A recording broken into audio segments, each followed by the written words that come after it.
یو انسان ته په سپک نظر هرگز نه دی کتل پکار. دا څه پته لګي الله پاک ماله بخنه وکي تا جهنم ته بوزي، تاله بخنه وکي ما دوزخ ته بوزي. قدرمندو هیڅ کله په یو انسان باندې داسې سپک نظر کول نه دی پکار، ځکه چې اخیره خاتمه موت ته پته نشته دی چې کلمه به ستا نصیب کیږي او که زما به نصیب کیږي. نو قدرمندو د چا د مرګ فیصله بالکل مه کوئ، ځکه چې مرګ دا ډېر زیات سخت شی دی او مرګ یعنی خون الله پاک هرگز نه معاف کوي. سلامونه احترامات قدرمندو، جاوید افریدی یم. څنګه چې تاسو ته پته ده د بیګانه په فیسبوک باندې یو نوی خبر خور شوی دی چې د علي شاه پلار یعنی په داود شاه باندې ډزې شوي دي. ډیر خلک وایي چې حق ورسېدو خو نه، داود شاه ژوندی دی، په هسپتال کې دی، زخمی دی، ډیره وینه ترې هم تلې ده.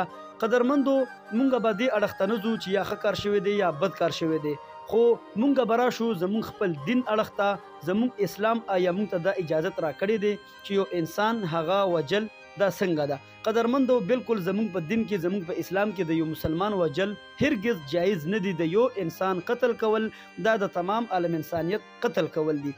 قدرمندو ټیک دا که یو انسان هر څومره ګناهګار ولې نه دی، خو دله سزا جزا ورکول دا یو د الله رب العزت ذات کار دی، هغه د هغه بنده دی او د هغه ګناهګار دی. قدرمندو ما تعالی نه دی پکار چې یعنی دا فیصلو کو چېرې دا انسان دا ډېر زیات ګناهګار دی زه دا قتلومه. د یو مسلمان د قتلولو اجازت هرگز زمونږ له نشته، زمونږ په دین کې، زمونږ په اسلام کې. نور عزت ذلت دا د الله په لاس کې دی. څنګه چې تاسو ته پته ده څو ورځې وړاندې په حضرت مولانا مفتی سردار علي حقانی سے باندې قاتلانه حمله شوې وه، خو هغه له الله پاک څومره عزت ورکړو، څومره خلک پې خفه وو، هر ورکر او راغلی دی. نو د هغه کمنټس که تاسو ګورئ څومره په ښه انداز باندې سردار علي مولانا سے باندې هغه کمنټ شوي دي، څومره خلک پې خفه دي. او که چېرته تاسو داود شاه وګورئ نو یقینا ما سره الفاظ نشته دی.